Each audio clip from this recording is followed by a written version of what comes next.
Welcome back to the Roundtable. I'm Oshrik Vox, and today we're going to talk about Infinity Train. Well, not just today. Now that Infinity Train is confirmed to be an ongoing animated series premiering next year, we're going to be talking about it a lot more, leading up to its premiere and extensively covering it once the ball truly gets rolling. Yet there's one question on my mind, and I'm sure on plenty of people's mind, that I want to speculate and address right from the get-go. How long will Infinity Train go on for? When will it end? And if you're thinking, alright, the show hasn't even premiered yet, is way too premature. But allow me to explain why it's not. Infinity Train has already amassed a pretty large following, despite only 7 minutes of animation existing. So much fan art, episode ideas, petitions, and so much more already have spread through the internet throughout the last 2 years. And with the promise of an overarching story, this property is something of interest to Cartoon Network, an interest few shows on the network share. Off the top of my head, Steven Universe, OKKO, and the upcoming Vincent Valentino really only share this quality about the show. By being plot driven, by having an overarching story, they're luring in an older audience that feeds off of that. Viewers like me, who not only watch the show, but watch it over and over again, make videos about it, which, rather if it's needed or not, is promotion. And of course, viewers who will buy merchandise, who don't have to rely on their parents for an income, unlike the younger viewers. I'm talking about those in elementary and even middle school, who have to rely on mommy and daddy's dollars to get merch, for an allowance, whatever the case may be. Say what you want about reruns, or how much is played on the network in general, but Steven Universe, from what I've seen, definitely has the most merch out of any Cartoon Network show. There hasn't been this much merchandise for a show since the Powerpuff Girls way back when, and arguably Ben 10, but that was more exclusively action figures and replications of Ben's Omnitrix. The longer Infinity Train runs for, the more merchandise it can get, the more money it'll ideally make. Although some shows like Adventure Time that have gone on for a long time and was at peak popularity massively fell off, and you don't see it really being promoted much anymore, even in stores, because it's no longer generating that profit, which is a very realistic danger of having a show go on for too long. A territory that Steven Universe even began to dip into during season 4, but luckily the show managed to roll back in its audience during the last season, so I don't think it's in any danger for future seasons. And make no mistake, because of Infinity Train's premise, a girl that's on a train that goes on for, you know, infinity, even with an overarching story, that formula allows the show to last as long as it wants. They could easily blueball us and only have major plot points in the mid-season finale or the season finale, the season premiere. And depending on how intricate the plot is, that could set the show up to go on for many years to come. Now, if you ask me, a good runtime for a show is 3 seasons or 52 half-hour episodes. I think 52 is a really good number. If you get that 52, you're golden. So for Cartoon Network, that would be about 4 seasons, 13 half hours or 26 11-minute segments. And I definitely think each episode of Infinity Train will run for 11 minutes. Not only because that's the norm, but because they can cover more ground that way. Think about it, 22 minutes spent in a world of that episode, or just 11 minutes. Now don't get me wrong, since we don't know how this train works, I definitely think we're gonna have, half-hour episodes dedicated to being an entire cart, an entire world. But also, the plot can throw us all for a loop and have Tulip revisit old carts, old worlds. And she may even wonder, why am I here again? How does this thing work?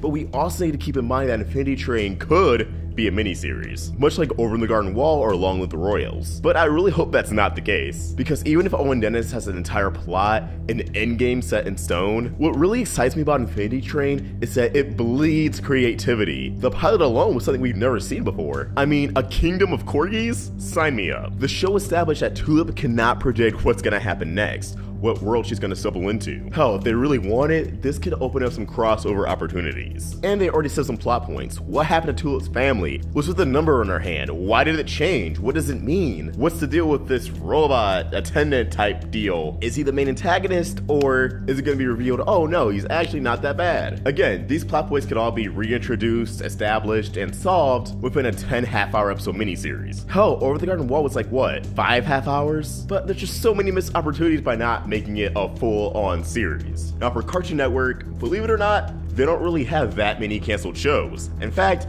most of their shows go on for 78 half hours. The only exceptions, in terms of surpassing that, is, I believe, Adventure Time, regular show, Ben 10 Omniverse, and soon to be Steven Universe. Season 5 will conclude the 78 half hours, or roughly 156 episodes once you split it into half, but we also have half-hour episodes, and it's in that ballpark. And since all but confirmed we're getting a season 6, that too would join the ranks of shows that lasted over 78 episodes. But if you ask me, 78 half hours? That's 156 11-minute segments and 6 seasons of 26 episodes on Cartoon Network. I think that would be a good amount for Infinity Train. The plot will be able to progress yet have time to breathe, and it wouldn't overstay its welcome. With Cartoon Network's airing schedule, that's about a season and a half a year, assuming we don't get Steven Universe level hiatuses. But if the plot isn't as extensive as we think, then 52 half hours or 104 11-minute segments would suffice, which rounds out to 4 seasons. Well, give or take. OKKO's first season was 52 episodes. I have no idea how long season 2 is, but I'm assuming it'd be the normal 26. I don't want Infinity Train to last as long as Adventure Time or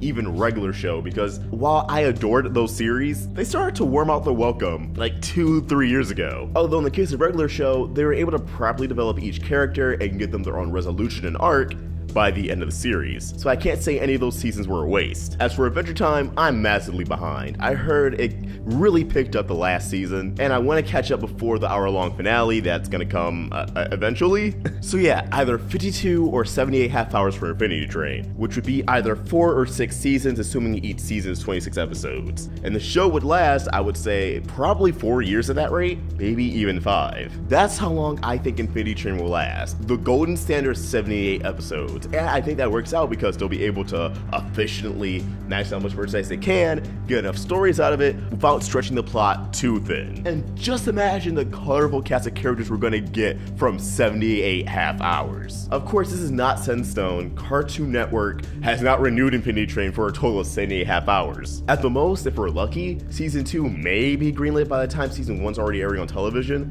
like OKKO, but let's not put all of our eggs in that basket. This is just a prediction. But what do you guys think? How long do you want Infinity Train to last? Do you think 78 half hours, 4 years? Do you think that's too long? Too little? Are you factoring in hiatuses? Are you not factoring hiatuses? I'm factoring in a normal airing schedule, which may be a mistake, but Cartoon Network really seems to be picking up on plot-driven shows. As always, drop your thoughts in the comments below or tweet them directly to me at OstricVox. If you want to help us grow, support us on Patreon. For just $1, you can have your name at the end of the video with other perks, like all these people, or for our higher tier, we'll even shout out your channel. Link in the description. If you enjoyed this video, please sure to like, share, and if you're new here, subscribe. Hit that bell for notifications to stay in the loop with all things Infinity Train. Thank you for watching, and I hope you have an awesome day. OstricVox out.